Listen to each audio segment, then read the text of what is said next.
El taller Velázquez era un santuario del tiempo, un lugar donde el olor a grasa y metal se mezclaba con los recuerdos de una gloria desvanecida. Las paredes, repletas de herramientas que contaban historias de décadas de trabajo, observaban en silencio el lento declive de un legado. La luz que invadía el ambiente a través de las ventanas polvorientas parecía siempre cansada, iluminando partículas de polvo que danzaban sobre carrocerías de autos clásicos, esperando un milagro. El suelo de cemento, marcado por manchas de aceite como cicatrices de batallas antiguas, era el escenario de una lucha silenciosa por la supervivencia, un testimonio del esfuerzo de una familia que dedicó su vida a los motores y a la perfección mecánica, pero que ahora enfrentaba a su más duro adversario, el olvido. En ese universo de engranajes y pistones, una pequeña figura se movía con una gracia casi invisible. Era Lía, una niña de 12 años, y antes de continuar su historia, necesito pedirte algo que es crucial para nosotros. Queremos que la voz silenciosa de Lía se escuche en todo el mundo, y para eso tenemos una meta loca: llegar a 1000 suscriptores que, como tú, ven la genialidad donde otros solo ven silencio. Por favor, detén lo que estás haciendo un segundo y suscríbete ahora mismo. Tu clic es un grito contra la indiferencia y nos da la fuerza para seguir contando estas historias. Y para que sintamos tu energía, comenta desde qué país o ciudad nos estás viendo. Vamos a llenar los comentarios de apoyo y a demostrar que la empatía no tiene fronteras. Ahora, volvamos a la alma silenciosa del taller, cuya presencia era la fuerza vital que aún latía en ese lugar. Para Lía, el taller era más que un hogar, era una extensión de sí misma. Las herramientas no eran objetos inanimados, sino prolongaciones de sus propios sentidos. Donde otros veían óxido y desorden, ella veía potencial e historia. Su autismo, que para el mundo exterior era una barrera, allí se revelaba como su mayor fuerza. Conseguía sentir la disonancia de un motor como una nota desafinada en una sinfonía. Percibía la vibración anómala de un pistón como un latido cardíaco irregular. El mundo podía ser un ruido confuso y abrumador, pero el universo mecánico era su orquesta, y ella era la directora capaz de identificar cada instrumento fuera de tono, cada pieza que clamaba por un ajuste. Su sensibilidad sensorial era extraordinaria, una bendición disfrazada que le permitía diagnosticar problemas con una intuición que rozaba lo sobrenatural. Mientras mecánicos experimentados necesitaban equipos caros y horas de pruebas, Lía solo necesitaba silencio y concentración. Se sentaba junto a un motor en funcionamiento, cerraba los ojos y dejaba que las vibraciones viajaran a través de sus manos apoyadas en la carcasa fría del metal. En su mente no veía piezas, sino un flujo de energía, un sistema vivo que le contaba exactamente dónde estaba su dolor. Era un don que no podía ser enseñado, una conexión profunda y visceral con el alma de las máquinas, que la convertía en una verdadera prodigio. Su abuelo, Marcos, un hombre de 70 años cuyas manos callosas cargaban la historia del taller, la observaba con una mezcla de orgullo y preocupación. Él era el puente de Lía con el mundo, su puerto seguro. La comprendía en su silencio, reconociendo la genialidad que brillaba en sus ojos. Sin embargo, el peso de los años y de las deudas acumuladas lo dejaba exhausto. El amor que sentía por su nieta era inmenso, pero el miedo al juicio ajeno y a la responsabilidad lo paralizaba, creando una barrera invisible entre la solución que Lía representaba y el problema que amenazaba con destruir todo lo que él construyó a lo largo de una vida de sudor y dedicación. La situación financiera del taller Velázquez era desesperada. Las cuentas se acumulaban como el polvo sobre los capós de los coches, y la amenaza de cerrar sus puertas era una nube oscura que se cernía sobre ellos constantemente. Con cada llamada de cobro, Marcos sentía que un pedazo de su historia era arrancado. El taller no era solo su sustento, era el legado de su padre, el lugar donde él enseñó a su propio hijo a amar los motores, y ahora el refugio de su nieta. Perder ese lugar sería como perder su propia identidad, un fracaso que no sabía si podría soportar, haciendo que la presión por un milagro financiero fuera casi insoportable. La última esperanza reposaba sobre un pedestal en el centro del taller, un motor V12 rarísimo, perteneciente a un coleccionista impaciente y rico.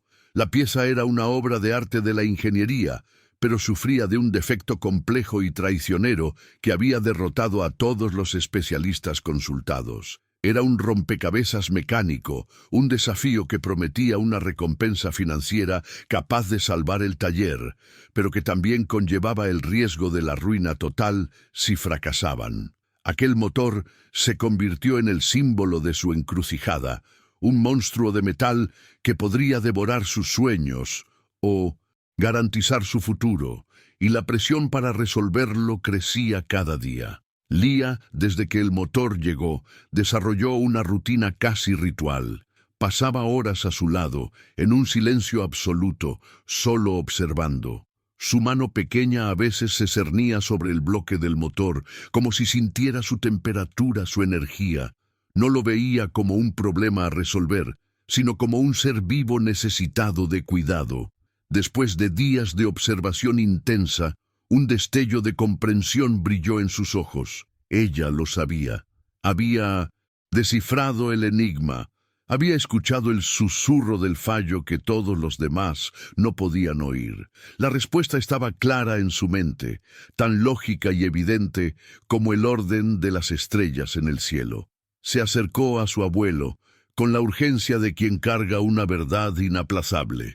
Sin palabras, señaló una pequeña y aparentemente insignificante pieza dentro del complejo entramado del motor. Luego, emitió un sonido bajo y agudo, un zumbido sutil que imitaba perfectamente la vibración incorrecta que había detectado, la resonancia fatal que estaba causando todo el problema. Era su forma de explicar, de traducir el lenguaje del motor a un dialecto que quizás él pudiera entender. Era un ruego, un intento de compartir la claridad que sentía, esperando que su mensaje silencioso fuera comprendido a tiempo. Marcos miró el dedo de su nieta y escuchó el sonido que ella producía, y su corazón se encogió. Ya había visto esa certeza en sus ojos antes, en problemas menores, y sabía que casi siempre tenía razón. Sin embargo, la magnitud de aquella tarea lo asustaba. Confiar un motor de valor incalculable y el futuro de su familia en las manos de una niña de 12 años parecía una locura. ¿Qué diría el cliente? ¿Qué pensarían los demás? El miedo y la duda lo consumieron y titubeó. Aquella vacilación fue una herida en el corazón de Lia, un mensaje doloroso de que, incluso para quien más la amaba, su genialidad todavía era invisible. La frustración de Lia era un océano silencioso. Poseía la llave, la solución que podría salvar todo lo que amaba, pero no conseguía que los demás la vieran. Era como gritar en el vacío, donde su voz, por más potente que fuera en su mente, no producía sonido alguno en el mundo exterior. Se retiró a su pequeña mesa de trabajo, un refugio donde sus ideas podían tomar forma sin necesidad de aprobación. La duda de su abuelo plantó en ella una semilla de inseguridad, haciéndola cuestionar si tal vez el mundo tenía razón, si tal vez ella era solo una niña, extraña con fantasías. Ella no necesitaba la comprensión de los demás, solo quería la oportunidad de demostrar de lo que era capaz. Esta lucha interna por la validación es algo que muchos de nosotros enfrentamos, una búsqueda de un espacio donde nuestro talento pueda florecer sin ser juzgado. Es increíble cómo la batalla por ser escuchado es una experiencia universal que nos conecta de maneras inesperadas. ¿Desde qué ciudad estás viendo este viaje de superación hoy? Compártelo en los Comentarios, pues saber que contamos con tu apoyo nos da aún más fuerza para seguir contando historias como la de Lía. Si te identificas, suscríbete al canal para no perderte ningún detalle. La presión externa, sin embargo, no esperaba la resolución de sus conflictos internos. El señor Ferraz, el dueño del coche, comenzó a llamar con más frecuencia. Su paciencia ante su hilo de esperanza se estaba agotando rápidamente. Su voz, antes cordial, ahora cargaba un tono de ultimátum. Hablaba de plazos de otros profesionales que podrían resolver el problema, de llevar el motor a un taller más moderno y equipado. Cada palabra era como un martillo golpeando el último clavo en el ataúd del taller Velázquez, empujando a Marcos hacia una decisión desesperada que lo cambiaría todo. Acorralado entre la creciente deuda y la impaciencia del cliente, y atormentado por su propia vacilación en confiar en Lía, Marcos tomó una decisión que sellaría sus destinos. Tomó el teléfono, con las manos temblorosas, y llamó a un nombre que representaba todo lo que él no era, un ingeniero automotriz de renombre, con credenciales impecables y una reputación de arrogancia. Estaba llamando a un experto, un hombre de ciencia, con la esperanza de que la lógica convencional pudiera salvarlos. No sabía que estaba a punto de abrir las puertas de su taller, no a un salvador, sino al catalizador de la tormenta que se aproximaba. La llegada de Ricardo fue un evento que rompió la paz polvorienta del taller. Velázquez, él no llegó, apareció. Su coche, un sedán alemán de lujo, brillaba bajo el sol tenue, un contraste estridente con los clásicos dormidos en el interior. Salió del vehículo como si pisara tierra sagrada, vistiendo un mono de diseñador que parecía no haber visto nunca una mancha de grasa. Su mirada recorrió el ambiente con un desdén mal disimulado, evaluando cada herramienta antigua, cada foto en la pared, como si fueran reliquias de una era extinta. No veía historia ni pasión, veía solo obsolescencia y fracaso, y su sonrisa pulida no ocultaba el desprecio que sentía por aquel lugar. Su apretón de manos con Marcos fue rápido y firme, un gesto de pura formalidad. Apenas miró a los ojos del viejo mecánico, volviéndose ya hacia el motor B12, como un general inspeccionando una tropa desorganizada. Fue entonces cuando sus ojos se posaron en Lía, que observaba todo desde su rincón, inmóvil como una estatua. La expresión de Ricardo cambió de desdén a incredulidad. ¿Qué es esto? ¿Este taller se ha convertido en una guardería?, preguntó, sin dirigir la pregunta a nadie en particular, pero lo suficientemente alto para que todos lo oyeran.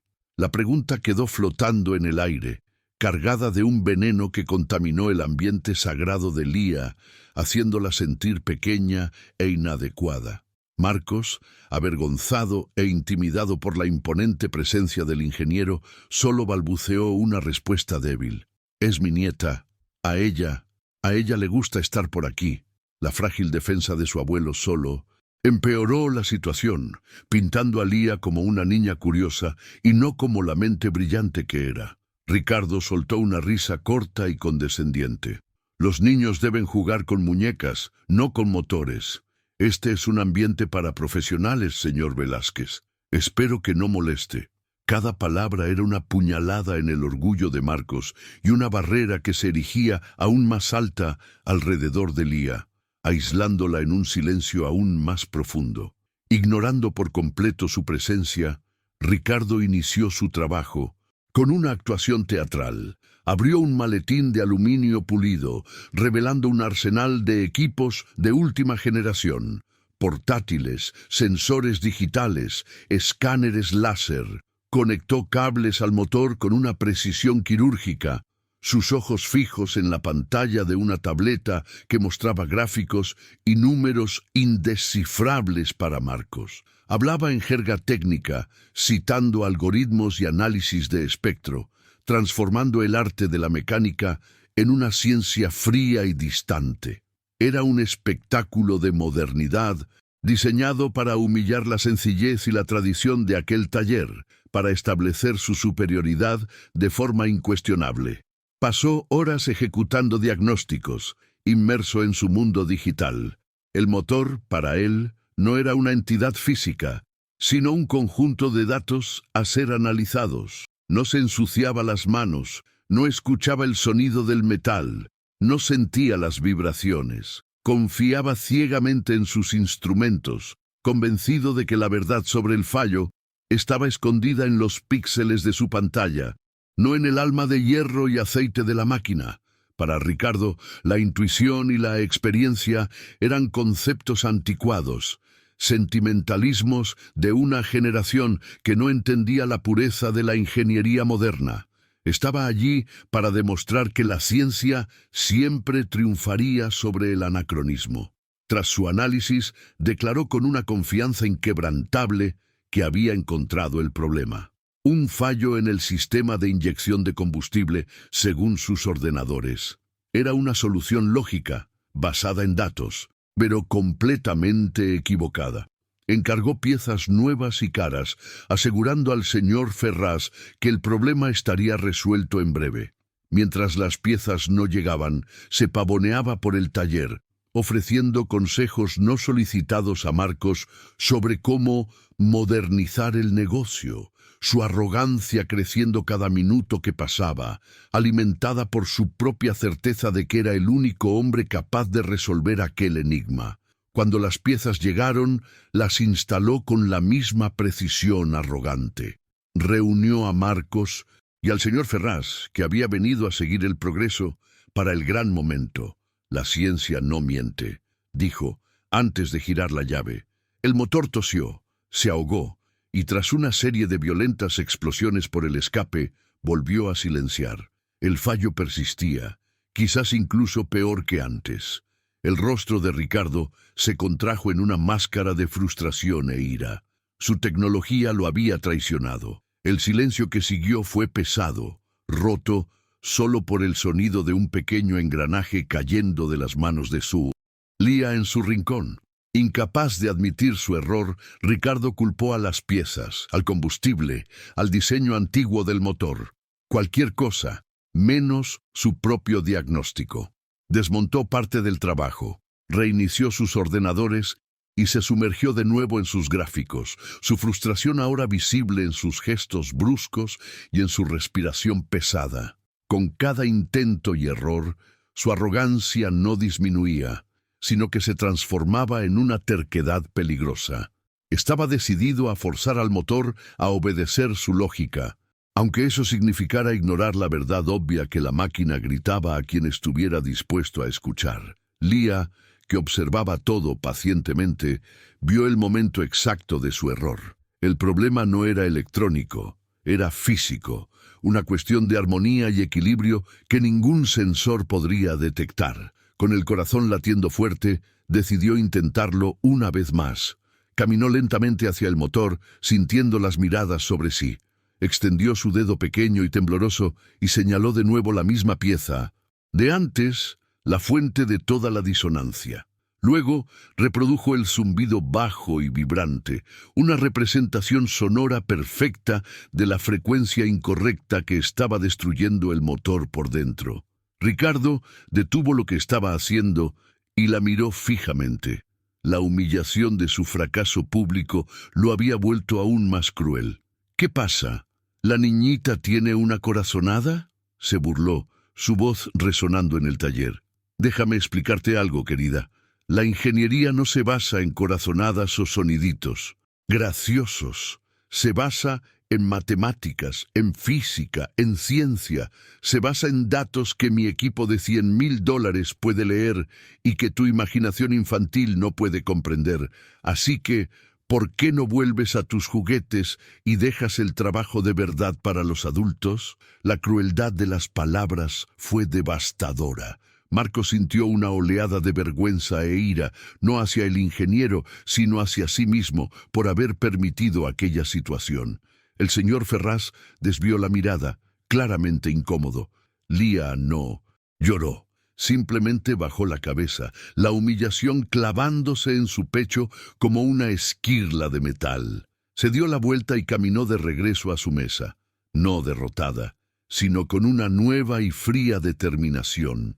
Si ellos no podían entender su lenguaje, ella construiría un traductor. Les mostraría la verdad de una forma que ni el más arrogante de los hombres podría ignorar. En su rincón, que era su reino, Lía comenzó a trabajar. Sus manos, que antes temblaban, ahora se movían con una velocidad y precisión impresionantes. No cogió muñecas, cogió chatarra, trozos de metal, tornillos viejos, alambres y pequeños engranajes desechados. Para cualquier otra persona, era solo basura.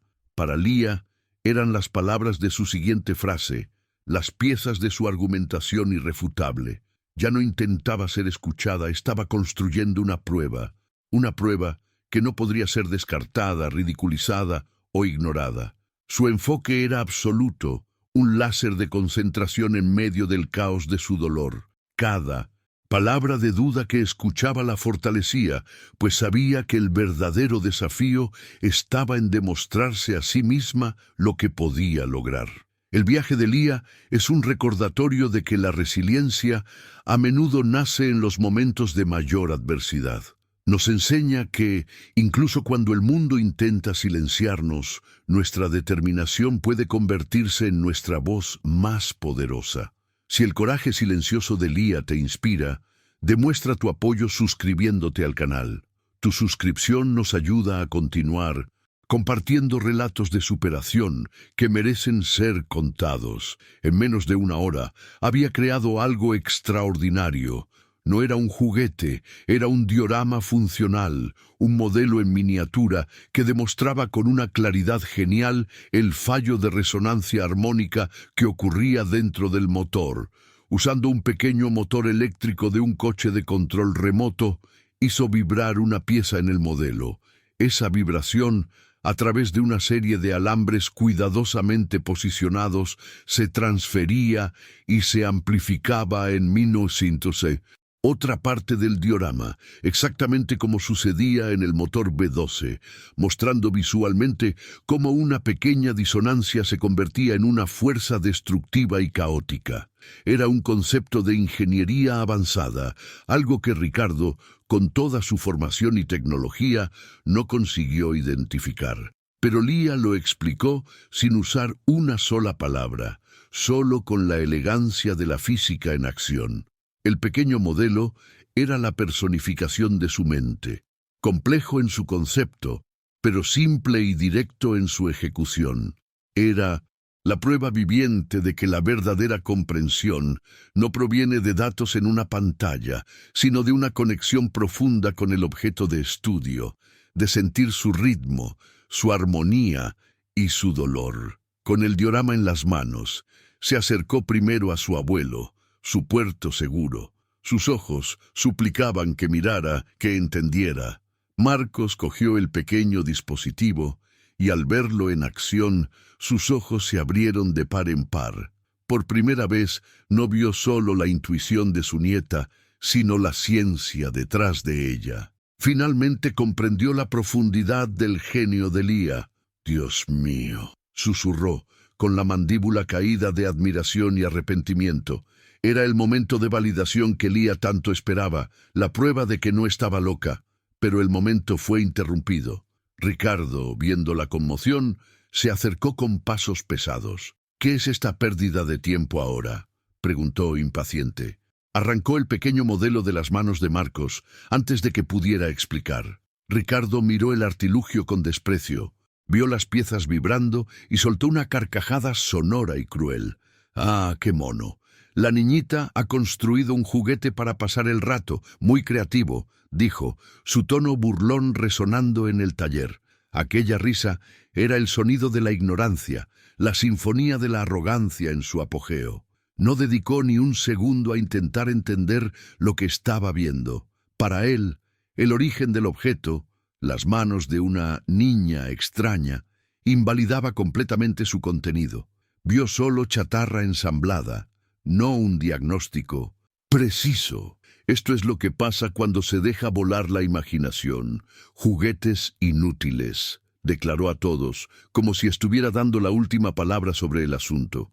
Aquel juicio, rápido e implacable, era el reflejo de un hombre incapaz de ver el valor más allá de las apariencias y las credenciales que tanto apreciaba. Y entonces, con un gesto de desdén final, arrojó el pequeño diorama de Leah a una caja de chatarra en un rincón del taller. El sonido del metal golpeando otras piezas fue bajo, pero, para Leah, fue ensordecedor. Fue el sonido de su voz siendo arrojada a la basura, de su genialidad siendo descartada como un objeto sin valor.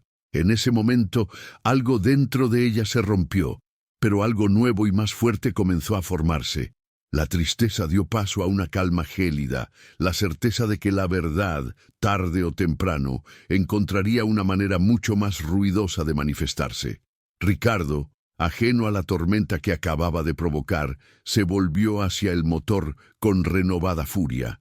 Estaba ciego por la frustración y el orgullo herido. Si la tecnología no funcionaba, usaría la fuerza bruta. Empezó a hacer ajustes agresivos, apretando tornillos más allá del par recomendado, forzando conexiones, tratando la máquina no como un sistema delicado, sino como un adversario terco que necesitaba ser subyugado. Su enfoque, antes quirúrgico, ahora era el de un carnicero, y cada acción irreflexiva lo acercaba más al desastre inminente que solo Leah podía prever. El abuelo de Leah, Marcos, se quedó paralizado. Había visto la verdad en el modelo de su nieta. Sabía que ella tenía razón y que Ricardo estaba peligrosamente equivocado. Sin embargo, el miedo lo silenció. El miedo de confrontar al ingeniero de renombre. El miedo de estar equivocado, el miedo de asumir la responsabilidad, se convirtió en un espectador pasivo de la catástrofe que se desarrollaba, su inacción siendo una traición silenciosa a la genialidad de su nieta. Su silencio, en ese momento, fue más doloroso para Leah que toda la arrogancia de Ricardo. El señor Ferraz, el cliente, también sentía la tensión en el aire. Era un hombre de negocios, acostumbrado a confiar en expertos y credenciales. Ricardo había sido su elección lógica. Sin embargo, los fracasos repetidos y la creciente arrogancia del ingeniero comenzaron a plantar semillas de duda en su mente.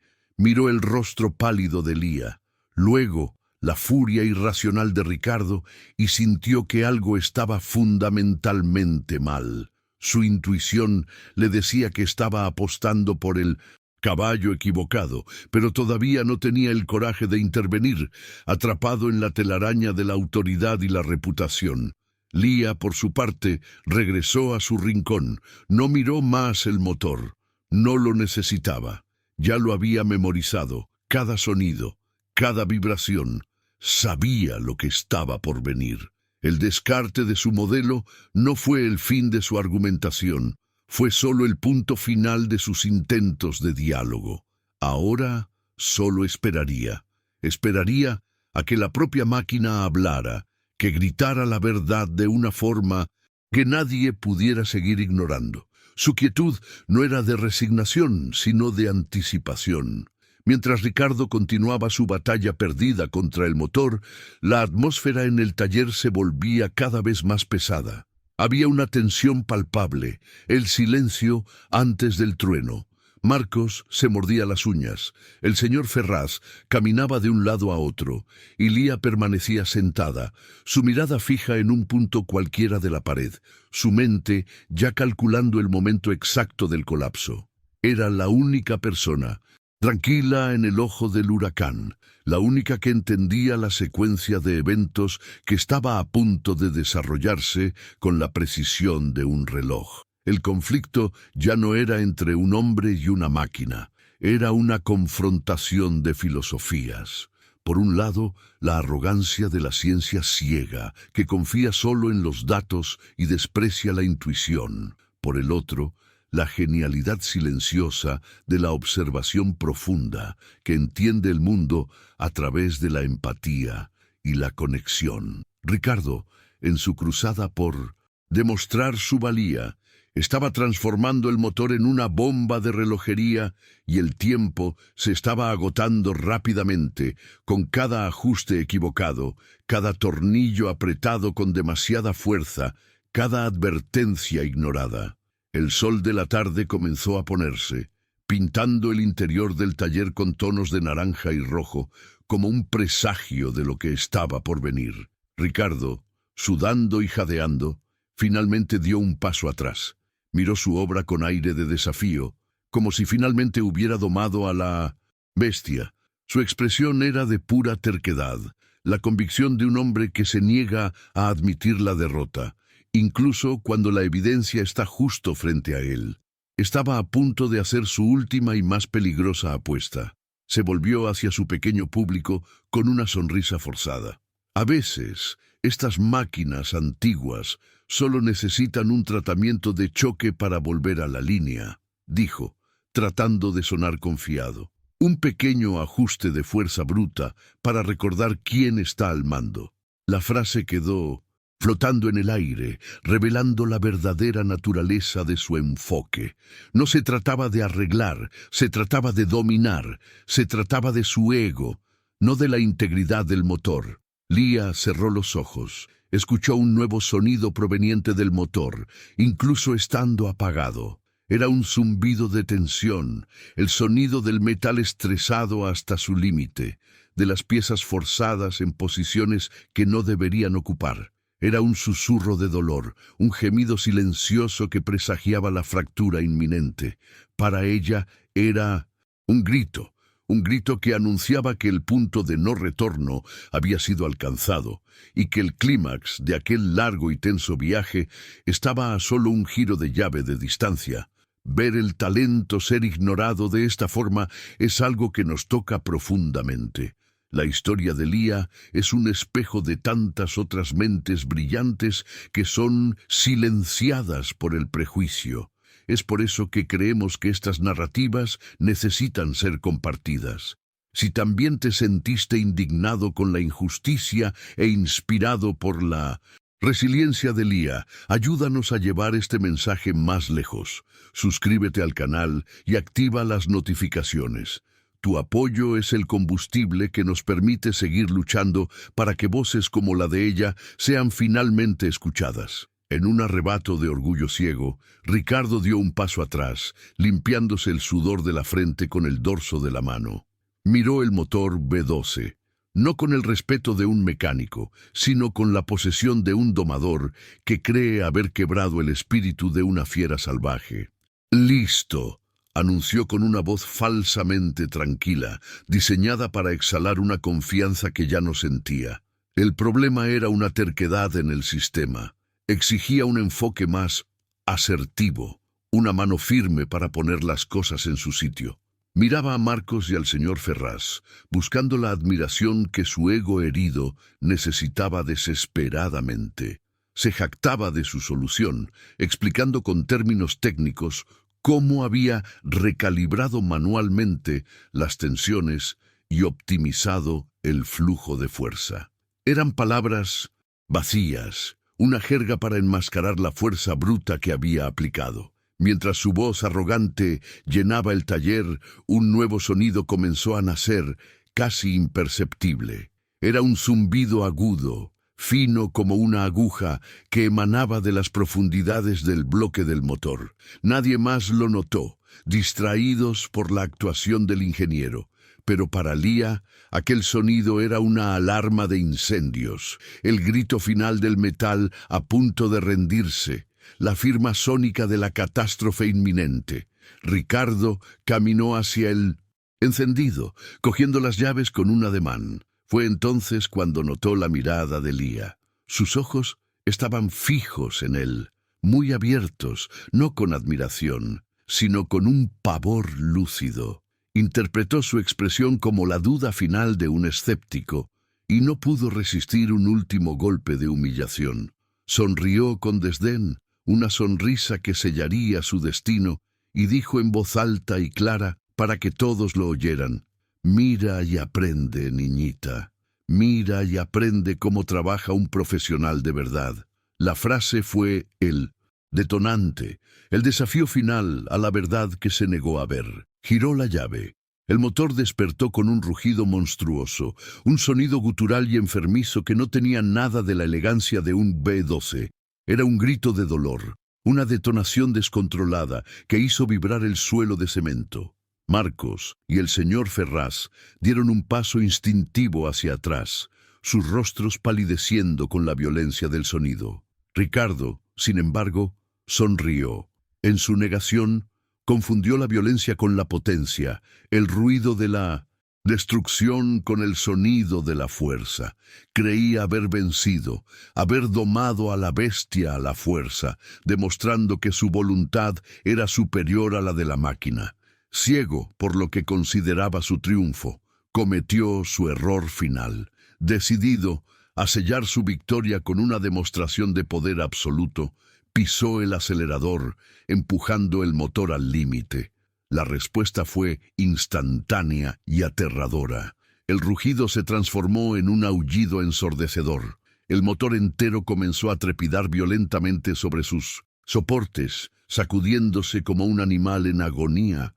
El zumbido agudo que Lía había detectado ahora era un chillido metálico que hería los oídos. El sonido de miles de piezas siendo forzadas a moverse en una armonía rota y mortal. Las herramientas colgadas en las paredes comenzaron a traquetear, creando una percusión caótica para la sinfonía de la destrucción. Una neblina de humo comenzó a salir de las juntas del motor, y el olor a aceite quemado y metal sobrecalentado llenó el aire.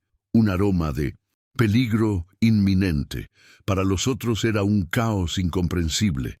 Para Lía, el tiempo pareció ralentizarse. Veía la secuencia de eventos con una claridad cristalina, la vibración alcanzando la frecuencia crítica, la biela debilitada a punto de ceder, el punto exacto en el bloque del motor que se convertiría en el epicentro de la explosión. Vio a su abuelo y al señor Ferraz, paralizados por el miedo y la sorpresa, exactamente en la trayectoria de las esquirlas que vendrían. En ese instante, no había más duda, no había más vacilación. El mundo exterior, con sus juicios y su incredulidad, desapareció. Solo existía la física, la trayectoria, la causa y el efecto, y la certeza absoluta de lo que tenía que hacer. No había tiempo para gritar una advertencia que quizás no sería escuchada en medio del ruido. Su lenguaje siempre fue la acción, y ahora la acción era lo único que podía salvarlos. Con una explosión de energía que nadie imaginaría que su pequeño cuerpo pudiera contener, partió de su mesa de trabajo. Sus pies apenas parecían tocar el suelo. Sus movimientos, antes contenidos y metódicos, ahora eran un borrón de urgencia y propósito. No corría como una niña asustada, sino como una socorrista entrenada, cada paso calculado, cada movimiento optimizado para la velocidad. Era una fuerza de la naturaleza, impulsada por el conocimiento y el amor, corriendo hacia el peligro para proteger a aquellos que, momentos antes, no creyeron en ella. Su destino era la pared opuesta, donde colgaba el equipo de seguridad. Sus ojos estaban fijos en su objetivo, una pesada y gruesa manta ignífuga, hecha de fibra de vidrio y diseñada para sofocar el infierno de un incendio en un motor. La arrancó del gancho con una fuerza sorprendente. El material pesado casi la desequilibra, pero su determinación la mantuvo en pie. La manta era su escudo, su herramienta, la extensión de su voluntad de proteger, la respuesta física a la violencia que estaba a punto de estallar. Sin dudar, un milisegundo, giró y continuó su carrera, ahora hacia su abuelo y el dueño del coche. Ellos la vieron acercarse como un pequeño cometa, sus rostros una mezcla de confusión y alarma. Antes de que pudieran reaccionar o preguntar, los golpeó. Usando su propio cuerpo y el peso de la manta como un ariete, los empujó con toda la fuerza que pudo reunir. El impacto los lanzó hacia atrás, haciéndolos tropezar y caer al suelo a una distancia segura, lejos de la zona de peligro inminente. Ella dio el paso final, no para complacer a otros o demostrar que tenía razón, sino para proteger lo que amaba, para demostrarse a sí misma que su voz silenciosa tenía el poder de salvar vidas. Aquel acto de valentía era su verdadera respuesta a toda la humillación. La lucha no era en vano, pues en ese momento ella no era la niña extraña en el rincón del taller, era la heroína de la historia, actuando con una decisión que los hombres adultos a su alrededor no poseían. En el instante exacto en que sus cuerpos cayeron al suelo, el universo demostró que ella tenía razón. Hubo un crujido seco y brutal, más fuerte que cualquier otro sonido, seguido de un destello cegador. La biela, incapaz de soportar la resonancia catastrófica, se partió. Transformada en un proyectil de metal incandescente, perforó la pared lateral del bloque del motor B-12 como si fuera de papel. La explosión no fue de fuego, sino de fuerza mecánica pura y visceral. Una lluvia de aceite caliente y afiladas esquirlas de metal brotó del motor, cortando el aire exactamente donde Ricardo, Marcos y el señor Ferraz estaban posicionados segundos antes. Las partículas metálicas se clavaron en la pared opuesta con la fuerza de balas, dejando profundas marcas en la madera y el cemento. El aire se llenó de una neblina oscura y aceitosa, y el sonido de la destrucción resonó en las vigas de acero del techo del taller. La obra maestra de la ingeniería se había convertido en una carcasa destruida. Ricardo, que estaba más cerca, fue atrapado por la onda de choque. La fuerza de la explosión lo lanzó hacia atrás como un muñeco de trapo. Aterrizó pesadamente a varios metros de distancia, su cuerpo golpeando contra una pila de neumáticos viejos que amortiguó su caída. No fue alcanzado por ninguna esquirla fatal, pero el impacto lo dejó aturdido, sin aliento, con los oídos zumbando. Su mono impecable estaba ahora rasgado y empapado con el aceite caliente del motor que él mismo destruyó. El motor, con el corazón arrancado, dio un último suspiro metálico. Una serie de ruidos decrecientes, como el último crujir de dientes de una criatura moribunda, resonó en el taller mientras sus partes internas se rompían y se trababan unas con otras. Y entonces todo se detuvo. Un silencio absoluto y ensordecedor se apoderó del lugar, un silencio pesado, denso, que parecía absorber todo el sonido y toda la luz. Era el silencio del fin, del fracaso catastrófico, de la verdad brutal que ya no podía ser negada por nadie. En aquel silencio, solo, se podía escuchar el suave sonido del aceite goteando del motor destruido al suelo de cemento, gota, gota, gota. Cada gota era como el latido de un reloj marcando el inicio de una nueva realidad. El orgullo del ingeniero, la vacilación del abuelo, la duda del cliente, todo había sido pulverizado en esa explosión, y en medio del humo y la destrucción, solo una figura permanecía de pie, tranquila e inmóvil: Lía, la profeta silenciosa, cuya terrible predicción acababa de hacerse realidad. El silencio que se instaló tras la explosión era pesado, cargado con el olor a aceite quemado y orgullo destruido. El humo ascendía lentamente hacia el techo, revelando la escena de devastación. Marcos y el señor Ferraz se levantaron del suelo, sus cuerpos doloridos, pero enteros. Sus miradas se movieron del motor destripado a la pequeña figura de Lía, que permanecía de pie, la manta ignífuga caída a sus pies. En ese instante no vieron a una niña de 12 años, sino a una guardiana, una fuerza silenciosa que se interpuso entre ellos y el desastre. La comprensión de lo que había hecho, de la advertencia que dio y del peligro que predijo, se desplomó sobre ellos con una fuerza abrumadora. Al otro lado del taller, Ricardo se irguió sobre los codos. Le dolía el cuerpo, pero era un dolor insignificante comparado con la agonía de su ego destrozado. Miró sus manos, antes impecables, ahora temblorosas y cubiertas de una grasa oscura y espesa, como si estuvieran sucias con la sangre de su propia arrogancia. Su mirada se movió hacia el motor, o lo que quedaba de él, una carcasa de metal retorcido, un monumento humeante a su fallo monumental. Todos sus títulos, su reputación y su tecnología de punta yacían en ruinas junto con aquel bloque de motor perforado. Entonces levantó los ojos y finalmente la vio. Leah lo miraba desde el otro lado de la sala. Su expresión no era de triunfo, ni de acusación. Había solo una calma profunda, una sabiduría silenciosa que parecía decir: «Te lo advertí». En aquella mirada Ricardo no encontró desprecio, sino la verdad desnuda y cruda, un espejo que reflejaba su propia ignorancia de forma despiadada.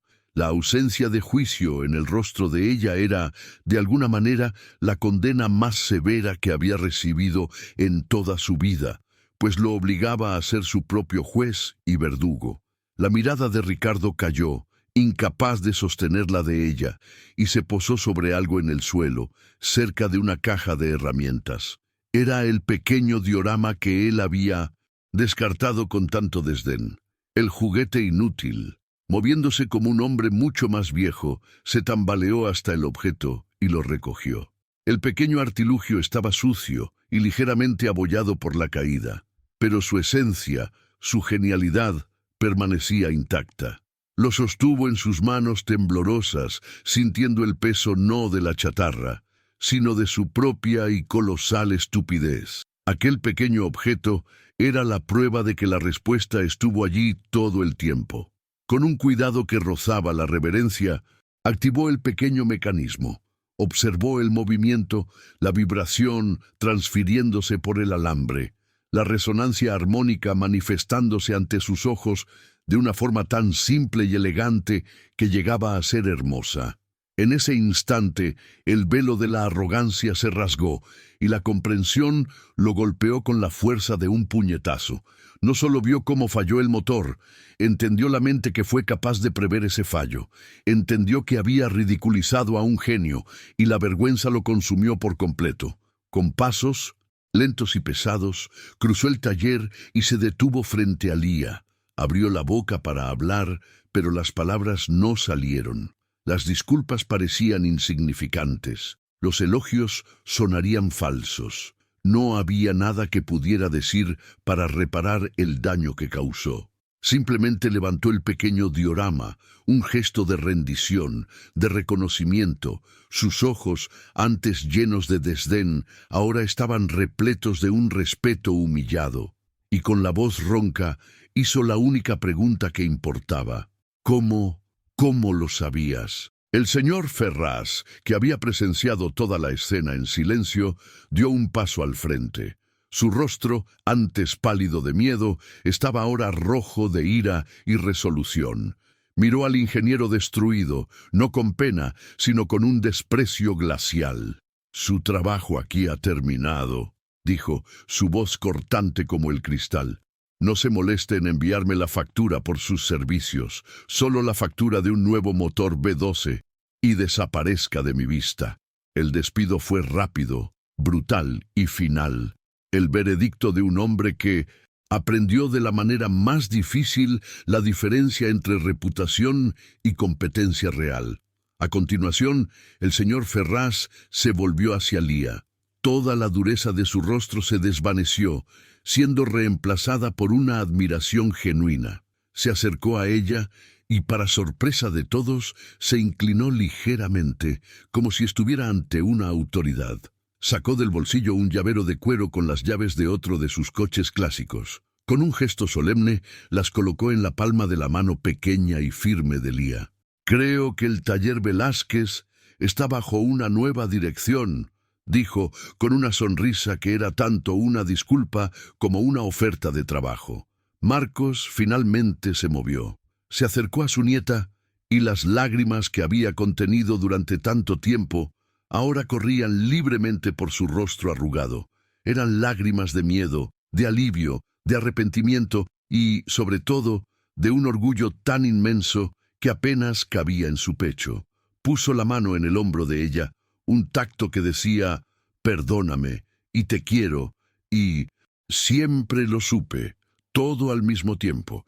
Ya no veía a una niña que necesitaba su protección, sino a la salvadora de su legado, la heredera genial que llevaría el nombre Velázquez hacia el futuro.